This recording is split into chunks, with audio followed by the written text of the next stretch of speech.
مسکین کا جو مال ہے وہ دراصل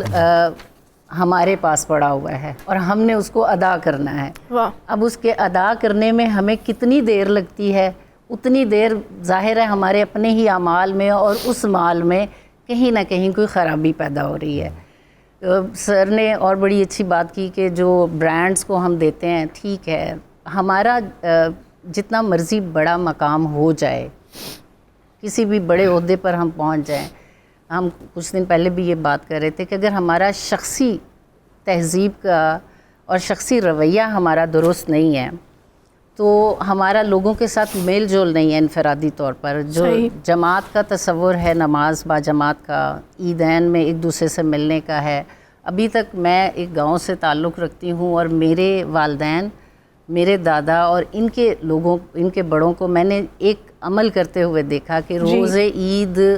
نماز کے بعد اس گھر میں لازمی جایا جاتا ہے جہاں خدا نخواستہ کوئی تعزیت کے بعد کے دکھ اور اداسی اور میموریز جو ہیں وہ اس دن شیئر ہو رہی ہیں،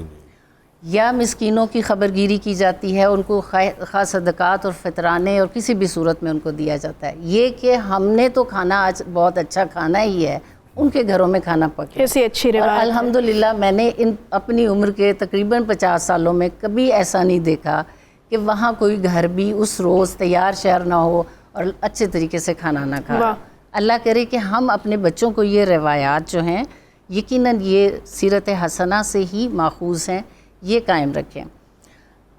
ہمارے اگر بچے ممی ڈیڈی بچے ہیں، یہ برگر فیملی والے بچے بن جائیں گے جو گھروں کے اندر ڈیوائسز لے کے بیٹھے ہوئے ہیں، وہ کسی سے ملیں گے نہیں، تو جو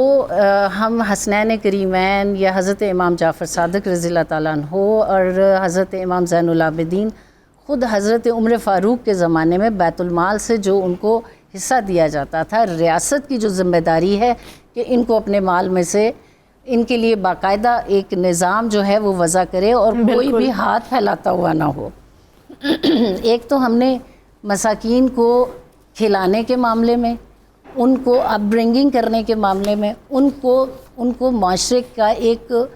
ان کا باقاعدہ جس کو کہتے ہیں نا کہ با اختیار فرد بنانے کے لیے ہم کیا کوشش کر رہے ہیں انفرادی لحاظ سے، وہ اس کی ضرورت. میری دنیا، میرے ارد گرد، میری سوسائٹی جہاں میں جاتی ہوں، میری ورک پلیس، جس جگہ سے میں کوئی شاپنگ کرتی ہوں، جن لوگوں کے ساتھ میرے روابط ہیں، ان کے حالات کا مجھے نہیں پتہ تو میں صحیح معنوں میں اچھی تہذیب کی آئینہ دار یا عکاس نہیں ہو سکتی. اور اگر میں نے اپنے بچوں کو بھی اس طرح سے تربیت نہیں کی ہے،